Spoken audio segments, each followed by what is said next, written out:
Pintu baja itu membuka perlahan, berat seperti membawa seluruh beban masa lalu bersamanya. Asap dingin keluar dari sela-selanya, dan ketika kabut mereda, di sana ia berdiri. Dokter, Han Su Bin, dengan jas putih bersih seolah tak pernah disentuh api atau peluru. Di belakangnya tampak ruangan penuh server, tabung eksperimen, dan file digital yang menyala seperti otak elektronik raksasa. Tempat ini bukan sekadar fasilitas. Ini adalah sarang iblis yang terlahir dari ambisi manusia. Ares dan Naila melangkah masuk, pistol terangkat, namun jantung mereka berdetak jauh lebih keras daripada pelatuk senjata. Dokter, Han berbalik perlahan, menatap keduanya seolah mereka hanyalah dua pion yang kembali ke papan catur untuk dimakan raja. Aku bangga, ucapnya tenang. Kalian berhasil sampai sejauh ini. Tidak banyak yang mampu bertahan. Kalimat itu bukan pujian, itu cemoohan. Ares maju selangkah, suaranya pecah menahan amarah. Semua ini, eksperimen, pembunuhan, pengejaran, kamu lakukan demi apa? Kekuatan, uang, kebesaran nama. Dokter, Han tersenyum tipis, tatapan matanya menusuk. Bukan demi itu, demi dunia baru. Dunia yang tidak butuh lagi kehendak lemah dari manusia biasa. Sistem yang dipimpin oleh kecerdasan, oleh data, oleh kendali. Tangannya menunjuk ke server yang menyala seperti saraf-saraf hidup. Ares, kau adalah subjek paling berhasil. Otakmu mampu memproses kode yang bahkan mesin tidak bisa pecahkan. Itu sebabnya kau tidak boleh kabur. Dunia ini membutuhkanmu. Naila tidak lagi diam. Ia maju dua langkah hingga suara sepatunya menggema keras. Tidak ada dunia yang membutuhkan darah dan mayat sebagai batu pijakan. Suaranya melengking marah, namun bulir air mata menetes bersamaan, perpaduan luka, takut, dan keberanian. Kita hanya manusia, bukan mesin untuk diprogram sesukamu. Dokter, Han menatap Naila lama, sebelum akhirnya tertawa pelan, tawa yang membuat tulang belakang siapapun membeku. Ah, Naila, gadis dengan hati yang terlalu penuh. Kau pikir cinta bisa menyelamatkan Ares? Kau pikir ia akan memilihmu daripada tujuan besar dunia? Ares menoleh pada Naila, tatapan mereka bertemu, rapuh, hancur, namun saling menguatkan. Dan saat itulah Dokter, Han menekan sesuatu di meja kontrol. Tiba-tiba pengamanan otomatis aktif. Senjata turret bermunculan dari langit-langit, mengunci target tepat pada Ares dan Naila. Ruangan mendadak menjadi zona maut tanpa celah kabur. Alarm meraung, layar digital berkedip-kedip dengan kode merah. Sampaikan selamat tinggal kalian, ujar Dokter Han dengan dingin. Kisah kalian berakhir malam ini. Namun Ares tidak lagi sama seperti pria yang dulu melarikan diri. Tatapannya berubah tajam. Ia melihat satu celah kecil, panel kendali di pojok kanan yang terhubung dengan sistem turret. Jika ia bisa mencapai sana, meski hanya dalam 5 detik, mereka mungkin masih punya kesempatan. Naila, bisiknya cepat, intens. Naila mengangguk bahkan sebelum ia menjelaskan. Seolah cinta sudah lebih dulu mengerti bahasa tanpa kata. Dengan satu tarik napas panjang, Ares berlari. Turret langsung menembak, peluru menghujani ruangan seperti badai baja. Naila bergerak ke arah lain, menembakkan pistolnya untuk mengalihkan perhatian sistem. Suara dentuman memekakkan, serpihan logam berterbangan, percikan listrik menyambar udara.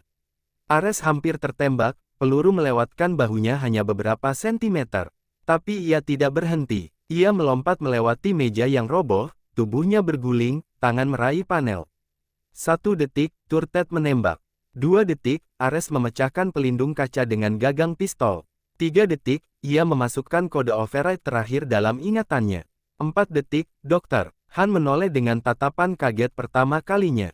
5 detik, sistem SHUTDOWN. Semua turret berhenti. Hening turun seperti hujan yang tertunda. Ares berdiri pelan, tubuhnya gemetar. Napas tersengal. Naila berlari ke arahnya dan memeluknya begitu erat seolah ingin menyatukan jantung mereka menjadi satu. Mereka selamat, tapi ini belum selesai. Dokter Han mengambil pistol dari balik jasnya, wajahnya bukan lagi dingin, tapi penuh kemarahan liar karena kontrol telah lepas dari tangannya. Aku akan mengakhiri kalian dengan tanganku sendiri. Konfrontasi terbesar kini hanya tinggal jarak beberapa langkah. Ares dan Naila menoleh bersamaan, mata penuh api. Tangan mereka menggenggam senjata. Pertarungan terakhir dimulai. Waktu seakan melambat saat Dokter Han menodongkan pistolnya lurus ke arah mereka. Ruangan yang sebelumnya penuh dentuman senjata kini menjadi sunyi, namun sunyi yang mencekik. Ares dan Naila berdiri bersebelahan, debu menempel di wajah, napas tersengal, mata menyala seperti dua lilin terakhir dalam badai gelap. Tidak ada lagi tempat untuk mundur. Tidak ada lagi pilihan selain mengakhiri semuanya malam ini. Tembakan pertama meledak. Naila hampir terjatuh ketika peluru menembus dinding tepat di samping kepalanya. Ares langsung meraih pinggangnya dan menariknya ke belakang sebuah meja metal berat. Dua tembakan lagi menyusul, memantul di permukaan baja dan meninggalkan percikan kecil. Dokter, Han berjalan perlahan ke arah mereka, langkahnya pelan namun berbahaya, seperti pemangsa yang tahu mangsanya tidak lagi punya tempat kabur. Kalian pikir bisa menggulingkanku hanya dengan cinta dan keberanian. Suaranya bergetar oleh ego yang terluka. Ares membalas dengan suara serak penuh luka masa lalu. Kami tidak butuh jadi dewa untuk mengalahkanmu. Kami hanya butuh menjadi manusia. Dengan aba-aba singkat, Ares dan Naila bergerak ke arah berlawanan, memaksa dokter. Han memilih satu target. Untuk pertama kalinya, ekspresi dokter itu berubah gelisah. Ia menembak ke arah Ares, tapi pria itu melompat ke balik rak server, kaca pecah bertebaran. Naila, dari sisi lain, menembak balik dan mengenai tangan dokter. Han, membuat pistolnya terlepas dan jatuh bergemerincing di lantai. Namun dokter, Han tidak menyerah. Dengan refleks seperti predator yang terluka, ia menyambar pisau operasi besar dari meja eksperimen. Mata dokter, Han kini benar-benar menunjukkan kegilaan yang selama ini tersembunyi, haus kuasa, haus kontrol, haus darah. Ia menyerbu ke arah Naila lebih cepat dari yang bisa ia hindari. Naila kehabisan peluru, senjatanya hanya mengklik kosong. Wajahnya membeku, dadanya naik turun panik. Ares melihat itu, matanya melebar, dan waktu kembali terasa berjalan lambat seperti mimpi buruk. Dengan teriakan yang pecah dari dalam dada, ia keluar dari tempat perlindungan dan menubruk tubuh dokter. Han sebelum pisau itu mengenai Naila. Mereka bergulat keras, menggesek lantai, meja terbalik, kertas-kertas beterbangan seperti salju hitam.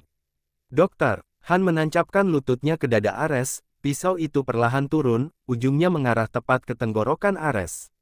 Naila berteriak, suaranya seperti jantung yang tertikam. Ia meraih sesuatu, apapun yang bisa menjadi senjata. Tangannya menemukan tabung kaca penelitian di dekat kakinya. Tanpa ragu, tanpa pikir panjang, Naila menghantamkan tabung itu ke kepala dokter. Han, kaca pecah, darah mengalir, pisau terlepas. Ares membalikkan posisi, kini ia berada di atas dokter. Han, namun di momen itu, Ares tidak langsung menusuk. Tangannya bergetar hebat. Mata mereka bertemu, Ares penuh luka dan trauma. Dokter, Han masih dengan keangkuhan terakhirnya. Lakukan, kata dokter. Han dengan senyum darah. Bunuh aku, dan jadilah sepertiku. Itu godaan. Itu jebakan moral terakhir. Ares memejamkan mata. 1 detik, 2 detik. Nafasnya berat. Lalu ia menjatuhkan pisau itu, bukan untuk menusuk, tapi melemparkannya jauh. Ia memilih untuk tidak berubah menjadi monster yang menghancurkannya. Namun keputusan itu memberi celah kecil. Terlalu kecil tapi mematikan. Dalam sepersekian detik, dokter Han menyambar pistol yang tergeletak tak jauh dari tangannya. Klik, moncong senjata itu tepat mengarah ke dada Ares. Satu tembakan meledak, tapi bukan Ares yang tumbang. Naila berdiri di depan Ares, tubuhnya menerima peluru itu penuh. Dunia runtuh dalam sekejap. Ares menangkap tubuh Naila yang jatuh perlahan ke pelukannya, seperti bunga musim dingin yang merontok tanpa bunyi. Matanya berkaca, bibirnya gemetar menahan rasa sakit sekaligus cinta yang terlalu besar untuk muat dalam kata. Dokter, Han mencoba menembak lagi, namun Ares, tanpa pikir, tanpa ragu, mengambil pistol itu dan menembaknya tepat di jantung. Dokter, Han terjatuh. Mati. Akhir dari iblis. Namun Ares tidak merasakan kemenangan. Ia hanya memeluk Naila. Naila, bertahanlah. Aku mohon, suaranya patah, retak seperti kaca.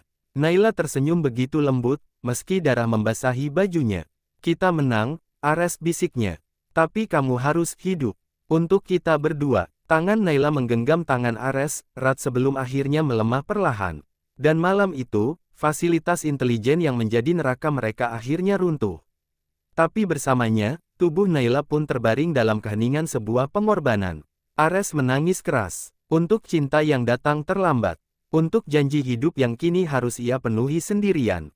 Inilah akhir pertarungan. Tapi bukan akhir dari cerita mereka. Hyun Woo duduk lama di depan laptopnya, menatap naskah film yang hampir selesai.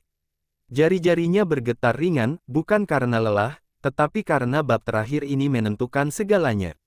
Drama kehidupannya bersama Yona kini akan ia sempurnakan dalam sebuah karya, namun sebelum naskah itu berakhir, ia sadar masih ada satu pertanyaan besar yang menggantung, apakah Yona benar-benar sudah sembuh, atau waktu mereka hanya tinggal hitungan hari. Pertanyaan itu mengendap seperti duri yang menolak tercabut dari hatinya. Sementara itu, di ruangan lain Yona terdiam menatap hasil check-up terbarunya. Dokter mengatakan kondisinya stabil, tetapi ada kemungkinan penyakitnya kembali jika ia terlalu memaksakan diri. Senyumnya rapuh, seperti kaca yang retak di satu sisi, indah, tapi mengkhawatirkan. Ia tahu Hyun Woo menaruh seluruh hidupnya padanya.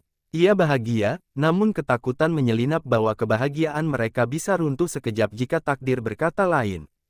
Malam itu, Yona mendekati Hyun Woo yang masih menulis. Ia memeluknya pelan dari belakang, merasakan detak jantung pria itu yang hangat dan penuh cinta. Jika suatu hari aku tak bisa lagi berada di sisimu, ucap Yona lirih. Hyun Woo segera memutar kursinya dan menangkup wajah Yona dengan kedua tangannya. Jangan akhiri kalimat itu. Aku tidak ingin lagi hidup dalam ketakutan, aku ingin hidup dengan harapan. Bersamamu, ucapan itu membuat air mata Yona jatuh tanpa ia mampu menahannya. Untuk pertama kalinya setelah sekian lama, mereka memutuskan berjalan keluar rumah tanpa tujuan, hanya mengikuti angin malam yang lembut. Lampu kota berkelap-kelip seperti bintang yang turun ke bumi. Hyun Woo menggenggam tangan Yona erat, seolah berkata tanpa suara bahwa ia tidak akan melepaskannya. Mereka berbicara tentang masa depan, tentang mimpi, tentang pernikahan kecil di tepi pantai. Setiap kata terasa seperti doa. Namun takdir tak pernah benar-benar tidur. Ketika mereka menyeberang jalan, suara rem mendadak memecah malam yang tenang. Sebuah mobil melaju dengan kecepatan tinggi, kehilangan kendali. Hyun Woo refleks mendorong Yona menjauh, hanya hitungan detik sebelum mobil itu menabraknya. Tubuhnya terhempas, darah mengalir di aspal, dan dunia seolah berhenti. Yona berlari histeris, memeluk tubuh pria itu yang mulai kehilangan kesadaran. Bukan begini janji kita, kau tidak boleh pergi. Di rumah sakit, Yona menunggu di luar ruang. Operasi dengan tangan yang tak berhenti gemetar. Waktu berjalan lamban, menusuk jiwa seperti ribuan jarum. Ia menangis, memohon kepada Tuhan yang selama ini ia lupakan karena rasa sakit dalam hidupnya. Ambil penyakitku, ambil apapun dari hidupku, asal biarkan dia hidup, pintanya dengan suara pecah. Ia sadar, cinta yang ia terima terlalu besar untuk ia lepaskan begitu saja. Setelah berjam-jam yang terasa seperti seabad, pintu ruang operasi terbuka. Dokter keluar dengan napas yang berat namun tersenyum tipis. Ia selamat, kata-kata itu membuat kaki Yona lemas. Ia masuk ke ruang perawatan, melihat Hyun Woo terbaring dengan selang infus, namun matanya terbuka samar. Dengan suara serak pria itu berbisik, aku masih di sini, karena aku belum menyelesaikan cerita kita. Yona memeluknya sambil menangis, dan untuk pertama kalinya takdir terasa berpihak pada cinta mereka. Hari-hari setelah kecelakaan itu berjalan seperti mimpi yang penuh luka namun hangat. Hyun Woo masih terbaring lemah, namun senyum Yona kini jauh berbeda, bukan lagi senyum rapuh yang menutupi ketakutan, melainkan senyum yang diperkuat oleh janji baru yang lahir di tengah maut. Setiap pagi Yona datang membawa bubur, mengusap rambut Hyun Woo, lalu membacakan naskah yang pernah mereka tulis bersama. Ia tidak ingin ada lagi hari yang terlewat tanpa makna. Tidak lagi, namun cinta tidak datang tanpa cobaan. Rekan bisnis Hyun Woo, Park Jin Ho, tiba-tiba muncul di rumah sakit dengan raut sinis. Di balik wajah peduli yang ia tunjukkan pada perawat, tersembunyi niat gelap, ia ternyata ingin mengambil alih perusahaan sementara Hyun Woo masih terbaring sakit. Kau tidak akan bisa kembali bekerja secepat ini, ucap Jin Ho, menahan senyum kemenangan. Yona berdiri di depan pintu kamar, menghadang. Tangannya bergetar, tapi matanya tegas. Selama aku di sini, kau tidak akan mengambil satupun hal darinya. Jin Ho pulang dengan kekesalan yang mendidih di dadanya. Dalam hatinya, ia merasa Hyun Woo sudah kalah. Namun yang tidak ia tahu, malam itu Yona kembali mencium kening Hyunwoo sambil berjanji dalam lubuk hatinya, aku tidak akan membiarkan seseorang mengambil masa depanmu. Itulah pertama kalinya ia merasa lebih berani daripada rasa sakitnya. Ketakutannya berubah menjadi tekad. Kondisi Hyunwoo perlahan membaik. Ia sudah mampu duduk, berbicara lebih banyak, bahkan tertawa kecil meski menahan rasa nyeri. Setiap kali Yona datang, sinar di matanya kembali hidup. Suatu sore, sambil menatap langit dari balik jendela rumah sakit, ia berkata pelan, mungkin dulu aku hidup hanya untuk karya, tapi sekarang aku ingin hidup untuk kita. Yona menunduk, air matanya jatuh satu demi satu seperti titik hujan pertama sebelum badai kebahagiaan. Namun Yona masih menyimpan satu rahasia besar yang tidak ia ungkapkan sejak hasil check-up terakhir, penyakitnya bisa kambuh kapan saja. Ia tidak ingin menambah beban pikiran Hyunwoo yang baru saja bangkit dari maut. Malam-malam ia sering menangis sendiri di taman rumah sakit, memegangi dadanya yang terkadang terasa sesak. Tapi ia tetap tersenyum di hadapan Hyunwoo, karena baginya, cinta adalah keberanian menyembunyikan luka demi memberi harapan. Beberapa minggu kemudian, Hyunwoo akhirnya diperbolehkan pulang. Rumah yang dulu terasa dingin karena kesedihan kini dipenuhi cahaya, bunga, dan foto-foto mereka. Namun kebahagiaan itu hanya bertahan sebentar, karena Yona tiba-tiba pingsan ketika sedang membantu Hyunwoo ke ruang kerja. Tubuhnya jatuh perlahan, seperti daun yang dipaksa angin untuk terlepas dari pohon yang ia cintai. Hyunwoo panik, memeluknya sambil berteriak memanggil namanya berulang kali. Di rumah sakit, dokter memandang Hyunwoo dengan tatapan yang sama seperti dulu saat ia hampir kehilangan Yona. Kondisinya menurun, penyakitnya kembali aktif. Dunia Hyunwoo kembali runtuh dalam sekejap, baru saja ia mendapatkan hidup kembali, kini takdir mencoba merebut cinta yang menjadi alasan ia bertahan. Ia menggenggam tangan Yona yang pucat, menatap wajah yang ia cintai lebih dari hidupnya sendiri. Sekarang giliranku, bisiknya dengan suara pecah. Kali ini aku yang akan melawan takdir untukmu. Malam itu hujan turun deras, seolah langit pun ikut merasakan gemetar yang menggulung hati Hyunwoo. Suara monitor jantung Yona menjadi musik yang paling menakutkan sekaligus paling berarti dalam hidupnya. Ia duduk di samping tempat tidur Yona, menggenggam tangan perempuan itu dengan seluruh kekuatan yang masih tersisa dalam tubuhnya. Bangunlah, bisiknya pelan, kau berjanji akan menonton film pertama kita bersama. Kau belum boleh pergi. Kilasan kenangan mulai datang satu per satu. Tawa Yona saat pertama kali mereka bertemu di bawah payung sobek, mata berbinar ketika ia membaca naskah karya Hyunwoo, dan pelukan pertama mereka setelah badai besar dalam hidup masing-masing. Semua itu menusuk hati Hyunwoo seperti pisau yang ditarik perlahan, menyakitkan, namun tidak bisa ia lepaskan. Baginya, hidup tanpa Yona hanya akan menjadi naskah kosong tanpa dialog, tanpa akhir. Hyunwoo memutuskan mencari jalan yang lebih besar dari sekadar penantian. Ia meminta dokter memulai terapi eksperimental yang belum pernah dilakukan pada pasien sejenis Yona. Banyak risiko, termasuk kemungkinan tubuh Yona tidak mampu menahan efeknya. Dokter menatapnya dalam-dalam sebelum berkata, jika terapi ini gagal, ia mungkin tidak akan pernah bangun lagi. Tetapi bagi Hyunwoo, kehilangan Yona tanpa berjuang jauh lebih menakutkan daripada kegagalan. Sementara itu dalam kesadaran yang kabur, Yona seolah berjalan dalam ruang putih yang luas, sunyi, dan tak berujung. Suara-suara samar memanggil namanya, suara Hyunwoo. Ia melihat cahaya jauh di depan, seperti pintu yang terbuka menuju dunia yang lebih bebas, tanpa rasa sakit. Namun ia juga mendengar satu kalimat yang menariknya kembali, aku akan hidup untuk kita. Kata-kata itu membuatnya berhenti di tengah keheningan, bimbang antara pergi atau kembali. Proses terapi pun dimulai. Ruangan dipenuhi mesin dan alat medis yang berbunyi ritmis. Hyunwoo berdiri di balik kaca, menatap tubuh Yona yang terhubung ke berbagai kabel. Tubuhnya gemetar, tetapi matanya tidak pernah berpaling sedetik pun. Ia mempercayakan seluruh hidupnya pada percikan harapan kecil ini. Setiap jarum yang menembus kulit Yona, setiap perubahan grafik monitor, terasa seperti pukulan ke dadanya sendiri. Tiba-tiba grafik jantung Yona menurun drastis, lampu darurat menyala, alarm berbunyi keras menusuk telinga. Para dokter berlari, memberikan kejutan listrik, menekan dada Yona berulang-ulang.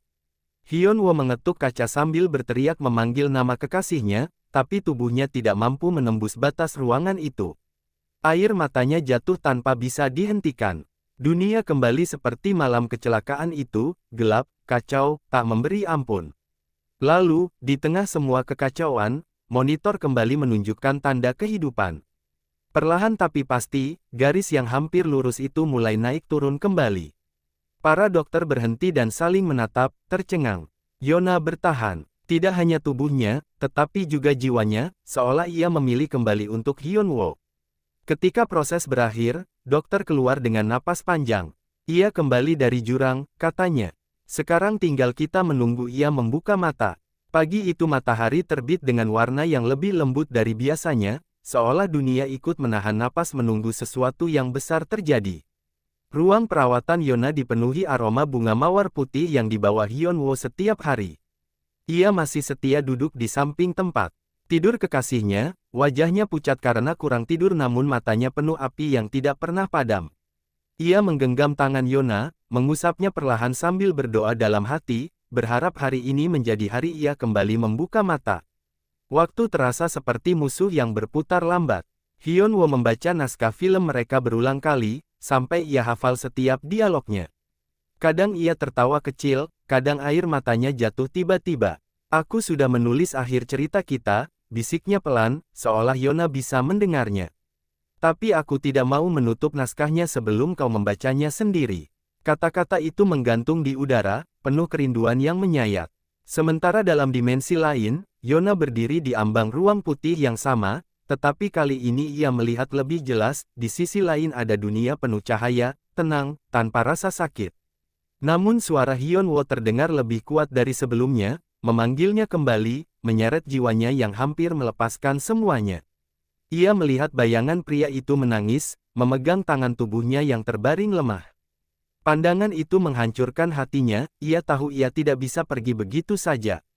Jari Yona bergerak sedikit, sangat kecil, hampir tak terlihat, tapi cukup membuat Hyunwoo terbangun dari lamunan. Ia menatap tangan itu dengan mata membesar, seolah tidak percaya apa yang baru ia lihat. Yona, kau dengar aku? Napasnya terputus-putus, emosinya pecah seperti gelombang besar menghantam karang. Tidak ada jawaban, hanya keheningan yang menegangkan. Lalu kelopak mata Yona bergetar. Perlahan, seperti bunga yang mekar dalam musim dingin, matanya terbuka sedikit demi sedikit. Cahaya putih ruangan membuatnya silau, tapi wajah pertama yang ia lihat adalah Hyunwoo, dalam wujud paling rapuh namun paling kuat yang pernah ada. Air mata langsung mengalir dari mata pria itu tanpa ia bisa menahan.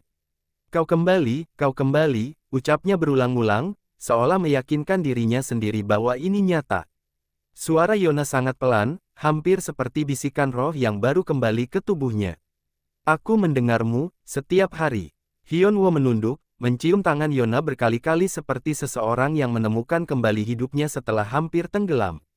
Mereka tidak berkata banyak, tidak perlu. Tatapan mereka saling menyatu, penuh rasa syukur dan cinta yang kini lebih dalam dari sebelumnya, cinta yang telah menang melawan kematian. Namun di balik keajaiban itu, dokter memberi peringatan tegas, kondisi Yona masih rapuh dan bisa memburuk kapan saja. Hyunwoo hanya mengangguk, tetapi di dalam hatinya ia membangun tekad baru. Ia bersumpah akan melindungi Yona, tidak hanya dengan cinta, tetapi dengan pengorbanan dan keberanian yang lebih besar dari sebelumnya. Karena bagi mereka, ini bukan akhir perjuangan, ini baru awal dari perang terakhir melawan takdir. Setelah Yona sadar, rumah sakit serasa berubah menjadi tempat yang lebih terang. Perawat tersenyum lebih sering, dokter berjalan lebih ringan, dan Hyunwoo tidak lagi duduk dengan wajah pucat penuh kecemasan. Namun di balik perubahan itu, ketidakpastian masih menggantung di udara seperti awan hitam yang enggan menghilang. Yona sering terbangun dengan napas terengah, jantungnya berdetak tidak stabil. Walau ia tersenyum, sorot matanya tak bisa menyembunyikan rasa takut yang masih memburu setiap malam. Suatu pagi, Yona meminta Hyunwoo mendorong kursi rodanya ke taman dalam rumah sakit. Bunga-bunga bermekaran, namun angin musim semi terasa menusuk kulit. Hyunwoo, bisiknya pelan, jika suatu hari aku tidak bisa bersamamu lagi, tolong selesaikan film kita. Jangan biarkan cerita ini terhenti hanya karena aku, namun sebelum ia menyelesaikan kalimat, Hyunwoo berlutut di depannya, menatapnya dengan mata yang berkaca-kaca. Tidak ada akhir tanpa kau. Jika film ini selesai, itu karena kau hidup untuk melihatnya. Yona terdiam. Untuk pertama kalinya ia sadar, Hyunwoo tidak hanya bertahan untuknya, ia berjuang melawan takdir dengan seluruh jiwanya. Seolah hidupnya bukan lagi miliknya sendiri, tetapi kehidupan yang mereka ikat bersama dengan darah, air mata, dan cinta yang tidak pernah menyerah. Yona menggenggam tangan Hyunwoo erat, seakan ingin menahan waktu agar tidak bergerak maju. Tapi waktu tetap berjalan. Kondisi Yona membaik perlahan, meski masih labil. Dokter memberikan harapan bahwa kemungkinan sembuh permanen ada, kecil, tapi ada. Peluang itu seperti cahaya kecil di ujung lorong gelap, cukup untuk membuat Yona percaya bahwa ia pantas memperjuangkan hidupnya sendiri. Aku tidak akan menyerah, ucapnya malam itu, memandang langit gelap dari balik jendela. Bukan lagi. Di sisi lain, Hyunwoo kembali menulis naskah mereka.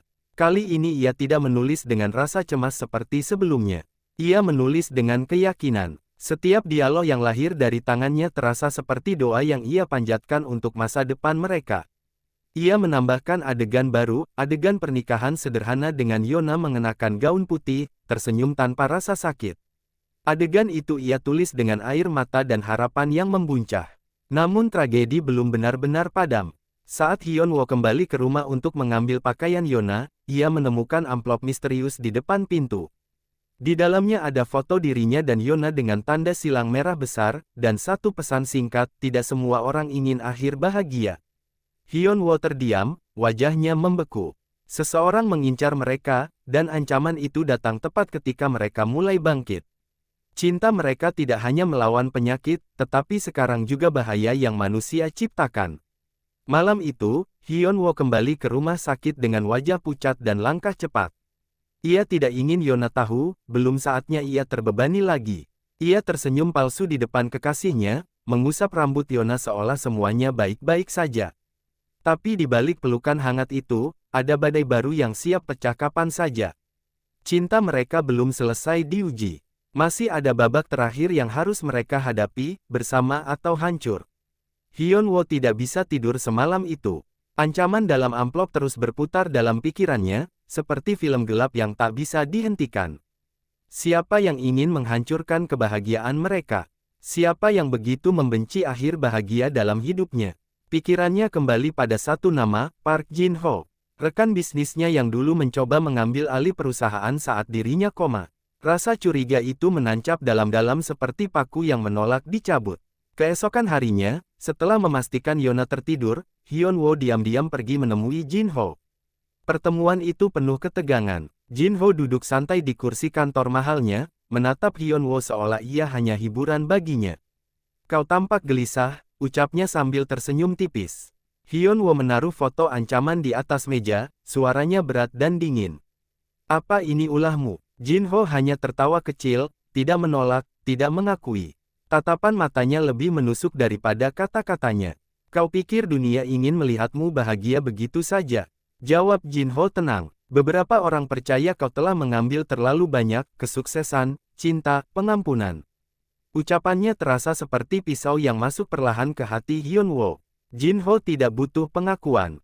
Cara ia berbicara sudah cukup memberi sinyal bahwa ia tahu lebih banyak dari yang terlihat. Tapi tanpa bukti, Hyunwoo tidak bisa berbuat banyak. Pulang ke rumah sakit, Hyunwoo membawa beban besar di bahunya. Tapi ia menyembunyikannya dari Yona. Ia masih tersenyum, masih menggenggam tangan gadis itu seolah semuanya baik-baik saja. Namun Yona, yang telah bertahun-tahun hidup dalam rasa sakit, dapat membaca kegelisahan dari cara Hyunwoo menarik napas. Ada sesuatu yang kau sembunyikan, ucapnya pelan suatu malam. Hyunwoo hanya menggeleng, namun tatapannya goyah, jelas bahwa ia sedang menahan badai. Semakin Yona membaik, semakin besar pula kecemasannya. Ia tidak ingin Hyunwoo menyakiti diri sendiri demi melindunginya. Untuk pertama kalinya, Yona merasa tubuhnya mulai kuat, tetapi hati Hyunwoo justru melemah. Aku ingin menjadi alasan kau bahagia, bukan alasan kau takut, katanya dengan suara serak. Kata-kata itu menusuk dalam ke dada Hyunwoo seperti kenyataan yang sulit ditelan. Suatu pagi saat Yona sedang tidur, alarm darurat rumah sakit berbunyi. Seseorang masuk ke ruang obat dan merusaknya. Dokter segera berlarian, dan kehebohan pecah di koridor. Ketika Hyunwoo mencari tahu apa yang terjadi, ia menemukan sebuah catatan kecil jatuh di dekat lantai. Aku bilang, akhir bahagia tidak untuk semua orang. Tangannya bergetar kuat. Ini bukan ancaman kosong lagi, ini langkah nyata untuk menghancurkan Yona. Malam itu di samping ranjang Yona, Hyunwoo menatap wajah perempuan yang ia cintai lebih dari nyawanya sendiri. Waktu terasa semakin sempit, seolah takdir memaksa mereka memilih, bertahan atau runtuh. Ia menggenggam tangan Yona lebih erat, suaranya penuh ketegasan dan rasa takut yang sama besarnya. Apapun yang terjadi, aku tidak akan membiarkan siapapun merenggutmu dariku. Namun ia tahu, bab berikutnya mungkin menjadi bab paling gelap dalam hidup mereka, tempat cinta diuji bukan hanya oleh maut, tapi oleh manusia.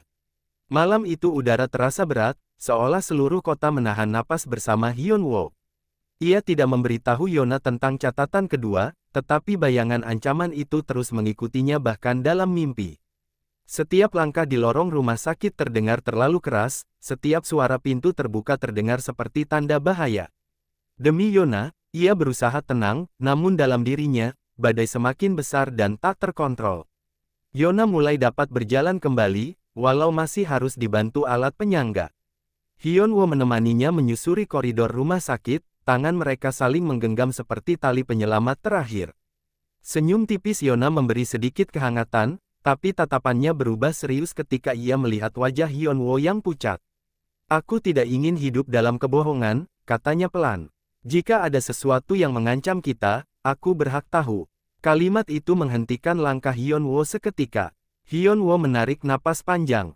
Ia mungkin tidak ingin Yona terbebani, namun menyembunyikan ancaman justru memisahkan hati mereka sedikit demi sedikit. Akhirnya ia berkata, seseorang mengincar kita. Dan aku punya firasat itu Jin Ho.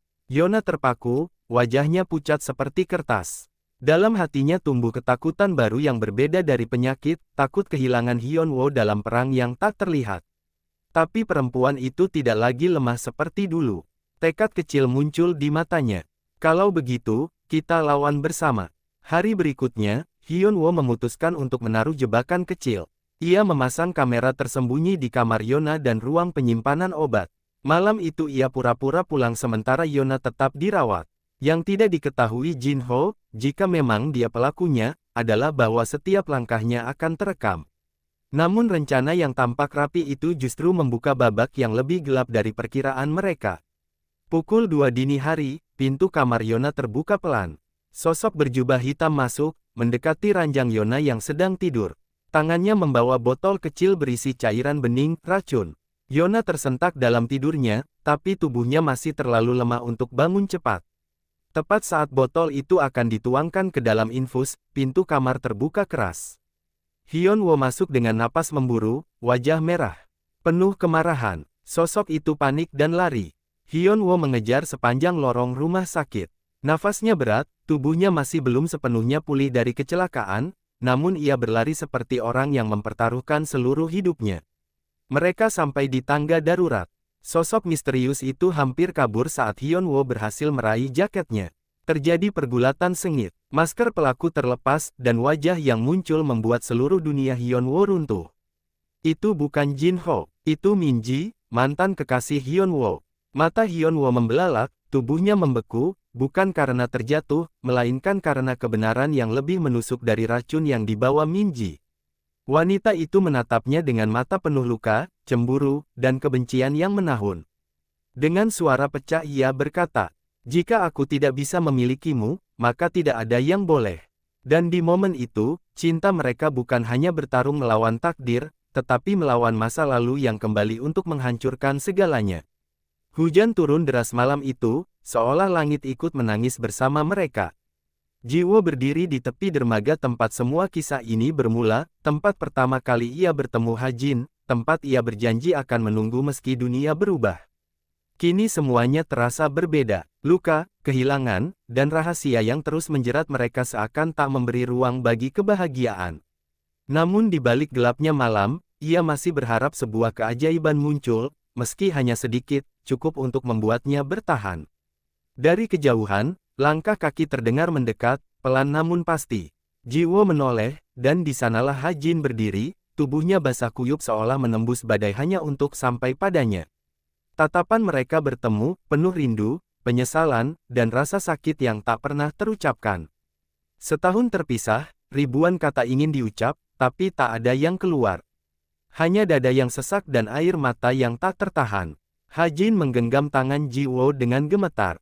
Aku kembali, bukan sebagai lelaki sempurna, bukan dengan janji manis seperti dulu.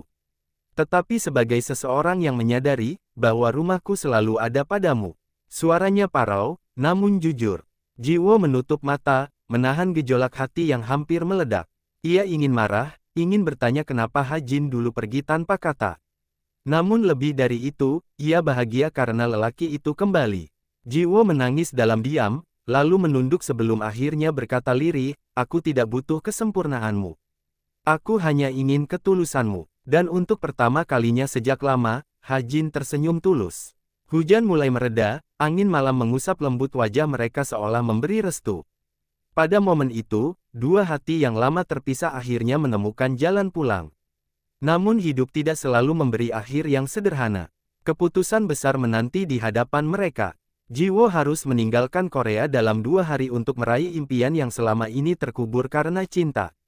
Hajin tahu ia tidak boleh lagi menjadi alasan seseorang berhenti bermimpi. Pergi dan wujudkan mimpi itu, ucapnya berat. Aku akan tetap di sini, menunggu. Bukan karena terpaksa, tapi karena aku percaya pada kita. Hari keberangkatan pun tiba. Di bandara, mereka tidak berpelukan lama atau menangis berlebihan. Mereka hanya saling menatap, lama, dalam, penuh kepercayaan dan cinta yang tidak lagi bergantung pada jarak. Ji Wo melangkah pergi dengan senyum yang bergetar, sementara Hajin berdiri tegak, menahan semua rasa yang ingin pecah.